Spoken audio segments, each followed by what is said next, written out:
The body forms of fish are pretty complicated, so we tried to keep it a little simple. There are a lot of different body forms. For this guide, we've kept it to the fusiform, kind of typical fish shape, which is a little bit like a football or a torpedo, your flat or compressed forms, like your flounder, and your elongate forms, like your eels. You might also catch some other organisms that might be shrimp-like, crab-like, or may not fit into those categories, so we have an other. If you're looking at the mouth shape of a fish, we have a few different categories that they might fit into. They could be superior mouths, which actually face upwards, kind of like a stargazer. They might be terminal, which is what most fish have at the end of their snout.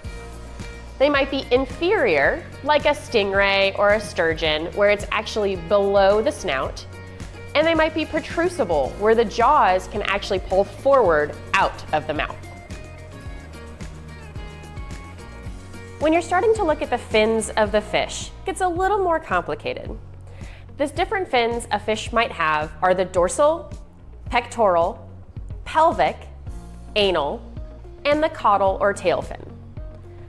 When you're looking at a fish to identify it, you want to identify the number of each of these kinds of fins. Some fish may have 1 or 2 dorsal fins.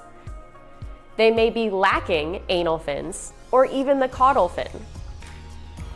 You'll also want to look at the placement of these fins. There can be a lot of variety in the placement of these fins. One example is looking at where the dorsal fin starts on the body. Does it start back near the caudal fin? Or does it start up above the pectoral fin? You'll also want to look at the shape of the fins. There can be a lot of variety in the shape of each type of fin, but especially with the caudal or tail fin, you can learn a lot about the habits of the fish. Two examples of different styles of caudal fins are the flat or truncated fin, which you might see in the northern puffer or big-headed sea robins. You can also have pointed fins. These are on fish like the stardrum. Forked fins create really fast fish, like our pompanos. Might have a rounded fin, like our striped burrfish. Or they may not have a caudal fin, like our stingrays. When you're looking at the markings of the fish, they can be a little bit varied depending on how stressed the fish is. You might be looking for things like spots. They may just have one spot, like the fish, the spot, or they could have several, like your summer flounder. They could also be solid spots or ocellated, like on ocellated flounders, with the outer ring marked around the center spot. You can also look for stripes or bars. These can be vertical or horizontal on the fish. They also might be speckled or solid. A good example of a fish with a speckled stripe or bar is your mullet versus a solid stripe or bar with your sheep's head. When we're talking about markings is when you can start to look at color to help you identify a fish. Like we said earlier, this isn't the #1 thing you want to look for when identifying a fish, but it can be helpful for identifying certain species. For example, you're going to have a red fish, it could be your red snapper. Some of these colors can fade over time, especially when they're pulled out of water.